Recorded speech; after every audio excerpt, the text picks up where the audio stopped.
अस्सलाम वालेकुम everyone. So today our topic is organic chemistry general characters. ये topic मैंने लिया है चैप्टर 3 सिंध बोर्ड की बुक से। So this is the first topic of the organic chemistry. So let's start the video.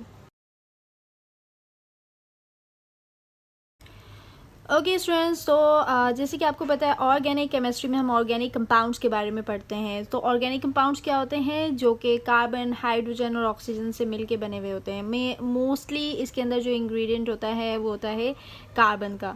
तो यहाँ पर मैंने इसी ऑर्गेनिक कंपाउंड के कुछ जनरल कैरेक्टर जो कि आपकी बुक में प्रेजेंट है उन सबको समराइज करके एज अ की पॉइंट्स उनके पॉइंट्स को यहाँ पे लिखा है। तो आप अपने लिए भी एज अ नोट्स बना सकते हैं कि अपने बुक में, अपने बुक की जो भी लाइंस लिखी है उसी के आगे आप शॉर्ट में ये लिख दें, ताकि जब आप रीड आउट करें तो आपके पास क्विक रिवीजन के लिए ये पॉइंट्स हों, ताकि आपको पूरा रीड करने की ज़रूरत ही ना पड़े। तो यहाँ पे सबसे पहले पॉइंट की तरफ जाते हैं। लिखा हुआ है सोर्स, यानी हमें ऑर्गेनिक कंपाउंड्स कहाँ से मिलते हैं।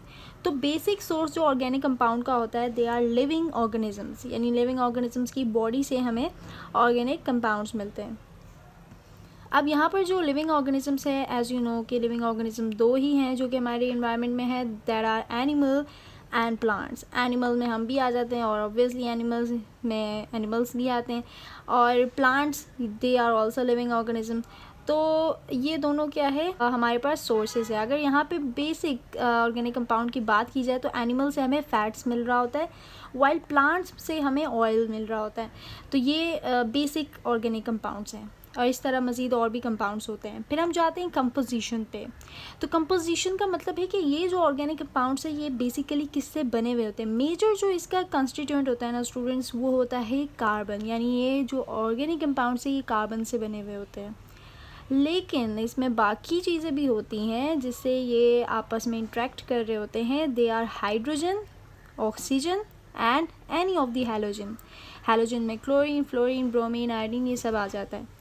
तो ये वो चीज़ें हैं जो इसके कंपोजिशन में प्रेजेंट होती हैं। फिर हम जाते हैं सॉल्युबिलिटी की तरफ। सॉल्युबिलिटी में क्या होता है, I have written that they are water insoluble. अब क्यों लिखा हुआ है water insoluble? Because organic compounds जो होते हैं वो इन नेचर बात की जाए तो वो होते हैं नॉन पोलर। ठीक है, नॉन पोलर कंपाउंड्स होते हैं जिनके चार्जेस नहीं होते हैं, और जिनके आपको पता है कि नॉन पोलर, ये जो शुरू से पढ़ते हुए आ रहे हैं कि नॉन पोलर को ही डिसॉल्व करता है अपने अंदर, और पोलर कंपाउंड्स पोलर को ही डिसॉल्व करते हैं अपने अंदर। पानी क्या होता है? पानी होता है पोलर। तो पोलर नॉन पोलर को डिसॉल्व नहीं करता। मैं आपको एक सिंपल सी एग्जांपल देती हूँ। ऑयल, ऑयल क्या है स्टूडेंट्स? ऑयल एक ऑर्गेनिक कंपाउंड है जो कि क्या है, नॉन पोलर। वाइल अगर मैं वाटर देखूं तो वो क्या है, पोलर। तो दोनों का कॉम्बिनेशन क्या डिफरेंट है। तो जब हम इन दोनों को डिसॉल्व करने की कोशिश करते हैं तो डिसॉल्व नहीं होता। क्यों?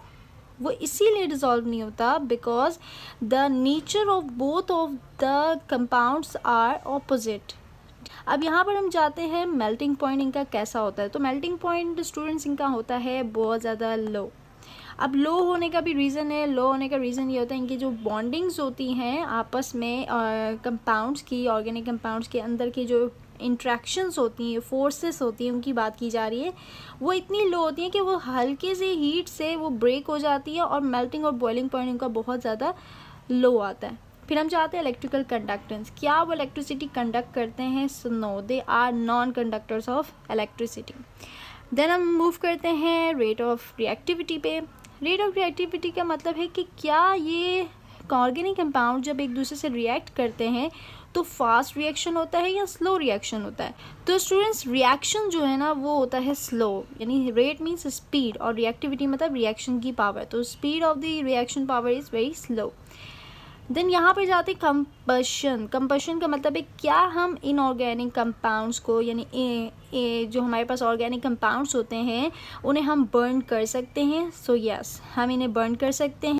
कागज़ भी तो एक ऑर्गेनिक कंपाउंड है ना, कागज़ एक ऑर्गेनिक कंपाउंड है। तो कागज़ को जब जलाया जाता है तो क्या वो बर्न हो जाता है? सो यस, बर्न हो जाता है।